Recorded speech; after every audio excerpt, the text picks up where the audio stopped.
अस्सलामु अलैकुम dear student, उम्मीद है आप लोग खैर खैरियत से होंगे। स्टूडेंट, हम फर्स्ट ईयर का लेक्चर स्टार्ट करने लगे हैं जो कि कुछ प्रॉब्लम्स हैं और वाकई ये प्रॉब्लम्स बच्चों के लिए प्रॉब्लम क्रिएट करती हैं और ये प्रॉब्लम्स आपके यूनिट नंबर 2 की लास्ट 3 प्रॉब्लम्स हैं जो कि बहुत ज़्यादा मुश्किल बच्चों को लगती हैं, लेकिन इंशाल्लाह हम लोग कोशिश करेंगे कि बड़ा इनको इजीली हम इनको कर सकते हैं।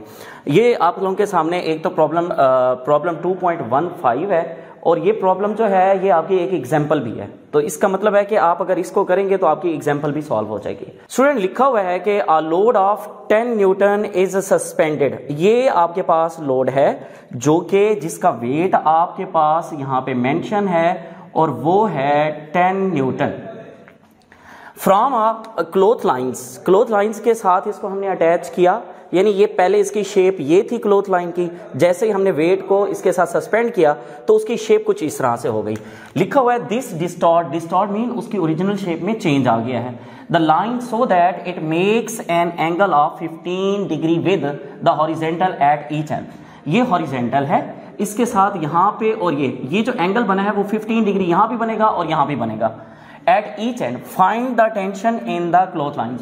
अब यहाँ पे जो आपको मेंशन है ना, जो टेंशन मेंशन है, ये भी टेंशन है, ये भी टेंशन है। याद रखिएगा ये दोनों टेंशन जो है इनकी वैल्यू सेम होगी। मतलब इसका क्या है कि अगर आप इसकी एक की वैल्यू फाइंड आउट कर लेते हैं तो आप लोगों के लिए ये भी इसको फाइंड आउट करना भी ईजी हो जाएगा। अच्छा स्टूडेंट्स, आपने इसको सॉल्व करने के लिए सबसे पहले ये जो टेंशन यानी ये जो फोर्स है, सबसे पहले आपने इसको रिजॉल्व करना होगा। जरा देखिएगा, मैं दोबारा इस डायग्राम को सिर्फ इस तरह से बना देता हूं। जरा देखिए, ये आपके पास टेंशन आ गई T1 ये वाली, इधर से आपके पास ये टेंशन आ गई। अब हम लोगों ने क्या करना है, हम लोगों ने इसके कंपोनेंट्स बना देने हैं। अगर हम इसके कंपोनेंट्स बनाए तो आपको पता है ये आपके पास ना एक रेफरेंस लाइन है। फॉर एग्जांपल, मैंने जब भी कंपोनेंट बनाने होते हैं ना बेटे, जिस वेक्टर के कंपोनेंट्स बनाने होते हैं उसके हेड से ना एक परपेंडिकुलर ड्रॉ करते हैं। ये हमने परपेंडिकुलर ड्रॉ किया, ये इस वेक्टर यानी ये फोर्स का यानी ये इस टेंशन का वर्टिकल कंपोनेंट है जिसको हम कहेंगे T साइन ऑफ थीटा। और इसी तरह ये भी आपके पास जो होगा, ये भी आपके पास कितना होगा, इसको भी हम क्या कह सकते हैं, ये भी T साइन ऑफ थीटा। इस फोर्स का ये हॉरिजेंटल कंपोनेंट जिसको हम क्या कहेंगे T कॉस ऑफ थीटा, और ये भी आपके पास हॉरिजेंटल कंपोनेंट जिसको कहेंगे T कॉस ऑफ थीटा। और आप लोगों को पता है कि यहां पे एक वेट भी था जो अटैच था, ये इस तरह से, ये आपके पास आ गया वेट जो कि हमारे पास है 10 न्यूटन। अब हम लोगों को ना इस चीज की वैल्यू चाहिए, ये टेंशन की वैल्यू चाहिए, तो उसके लिए सबसे पहले बेटे हम गिवन डेटा में हमें क्या क्या गिवन है, सबसे पहले तो ये देखना है आपने। बेटे अगर आप गिवन डेटा में देखते हो, सबसे पहले आपको वेट गिवन है, W is equal to 10 newton. इसके अलावा एंगल थीटा गिवन है जो कि है 15 डिग्री। अब बेटे हमें जो फाइंड आउट करना है वो बेटे आपने टेंशन फाइंड आउट करनी है, T की वैल्यू फाइंड आउट करनी है। तो स्टार्ट करते हैं इसकी कैलकुलेशन के लिए बेटे आप लोगों ने इक्विलिब्रियम की कंडीशंस पढ़ी हुई हैं, कंडीशंस डिस्कस की हैं। तो इक्विलिब्रियम की आप लोगों ने 2 कंडीशन पढ़ी हुई है, first condition of equilibrium and second condition of equilibrium.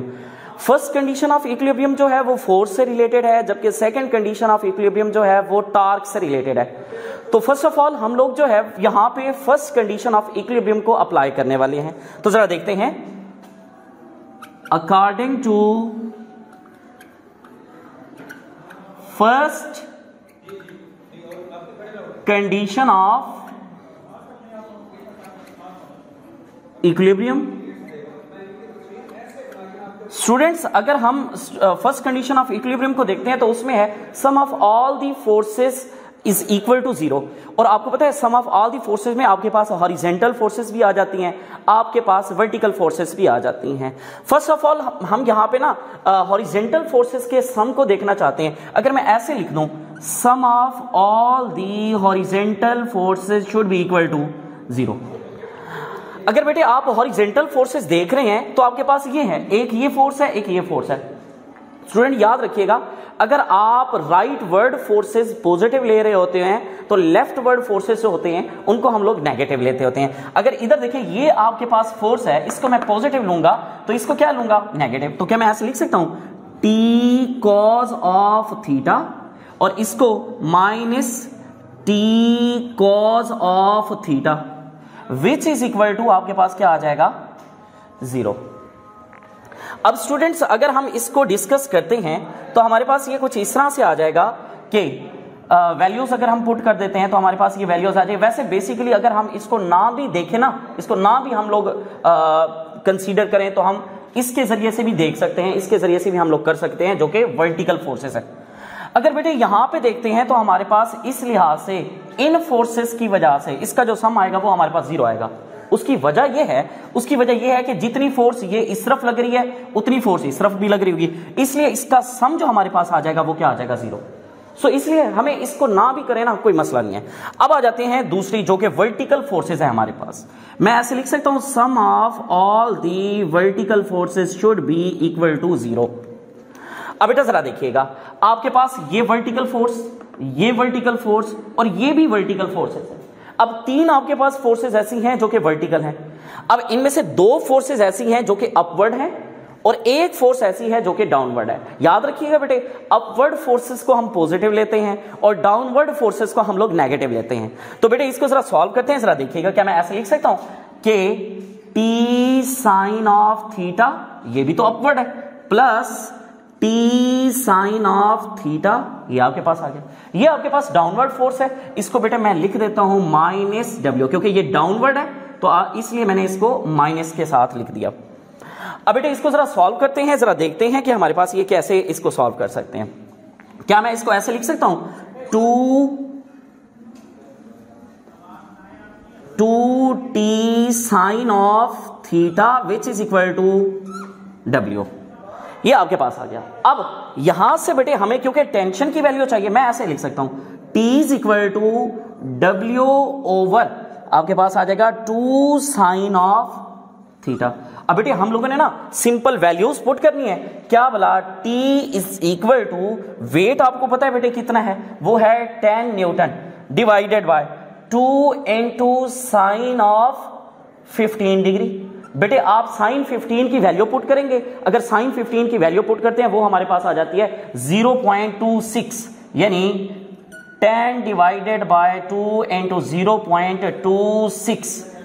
बेटे अगर इसको सॉल्व करते हैं t is equal to 10 divided by 0.52, अगर आप इसको बेटे सॉल्व करोगे हमारे पास आंसर जो आ जाता है वो आ जाता है 19.3 न्यूटन। बेटे ये आप लोगों के पास पहला जो हम लोगों ने यहाँ पे न्यूमेरिकल लिखा हुआ है, ये उसका हमारे पास आंसर आ गया। उम्मीद है आप लोग इसको प्रैक्टिस करेंगे, आप लोगों को इस चीज की समझ आ जाएगी।